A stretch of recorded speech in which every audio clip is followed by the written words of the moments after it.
What's going on, everybody? Welcome back to another episode of Sundays with me, Sully. Thank you guys for tuning in. Be sure, if you haven't already, to give us a like and a follow on YouTube, Instagram, and Facebook to stay up to date with the latest marine tech trends and all the happenings in the marine industry. Give us a follow. We'll keep you up to date. We'll do our part. All right, that's out of the way. What are we talking about today? Today we are talking about transducers. Now, we've talked about transducers. We've talked about making sure you have a good placement for your transducer. If you are going to install a transducer, get it tested ahead of time so you get that extra year of warranty from Airmar. We've talked about all those kind of basics. So what are we talking about? We're going to be talking about side scan transducers, whether it's the Garmin or the Simrad version. Everybody's kind of getting into that, side scan game and giving you clear view, side view, structure scan, all those different things. Well, in order to do that, you can do a transamount transducer. That's the less preferred way, but if you've got a trailer boat or a smaller boat, it is a functional way to do it. We here personally have the best performance if it's mounted in a through hull. That's what we've got here. This is a Garmin GT style transducer, and it comes with a fairing block. So what are we going to do with this fairing block?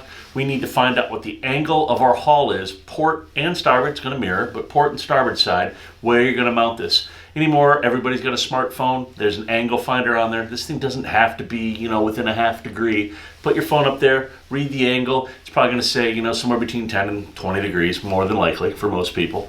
And you're going to go ahead and you're going to run this thing through a bandsaw, table saw, I don't know, whatever sawing mechanism you have. And you're going to go ahead and you're going to cut this at the angle. Now, before you do that, make sure, take it down, jot it down, use a Sharpie, whatever it is. These are side specific. If you'll notice right here, there's a hole that is closer to the transducer hole itself. This is going to denote the front. You cut one wrong, now you got to order it, now you got to wait. Trust me, just make sure, think about it, think about how it goes in the hull, where the curve is going to be. Make sure you're cutting this fairing block correctly. And yes, you need to use a fairing block. And yes, when you cut this fairing block, use this side, the what will be the top side, inside the boat to drive down your nut and your all your hardware and everything on there. It gives you more bonding area, more surface. So, little tip right there. So now we've talked about cutting the fairing block and getting it all prepped to be installed. Now this, unlike your standard transducer you see here, we're used to maybe having an anti-rotation pin in some of the old school, like a B744. You might have had one single bolt for anti-rotation because of just the size of it. Well, this, we've got two bolts here. And we've got our transducer itself with the collar.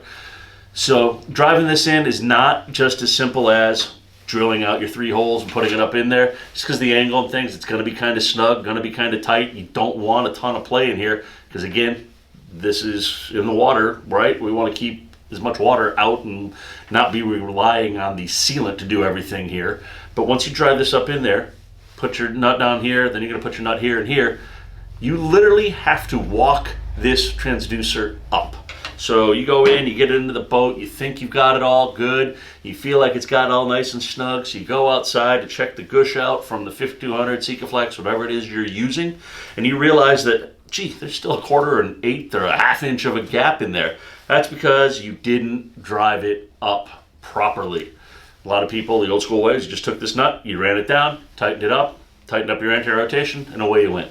It's not the case with these 9 times out of 10. You're going to have to take these and do, what we kind of do here is, okay, 5 turns, 5 turns, 5 turns, 5 turns, and walk the transducer up because it's real easy to get it cocked as it's coming up in there and binding. So you don't want to just start driving this one home and then drive this one home. It's really going to start creating problems, and you risk stripping this thing out. So make sure you're paying attention when you do it. The other thing, lastly, we talked about this, there is a port and a starboard to this, and there is a bow. These things are directional.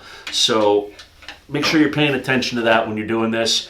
These are great, a lot of technology. You can see a lot of stuff. You can do bottom mapping, you can do all kinds of great stuff, but it's going to be a fail out of the box if you don't set it up right and you don't install it right. So that's it. That's this week's Sundays with Sully's. Talking transducers, talking side scan, clear view, structure scan, and all that. Thank you guys for tuning in. If you've got any questions, hit us up at sales@navtronics.com or leave it below in the comments. We'll see what we can do to help you out. If there's something you want to see us cover in a future episode, leave it below in the comments. We're going to do our part. We're doing our part to get you guys as much content and keep you guys as educated and informed boaters as possible. So, that's it. That's this week's Sundays with Sully. Thanks for tuning in. I'm going to go out and find a cocktail and see what's good. Peace.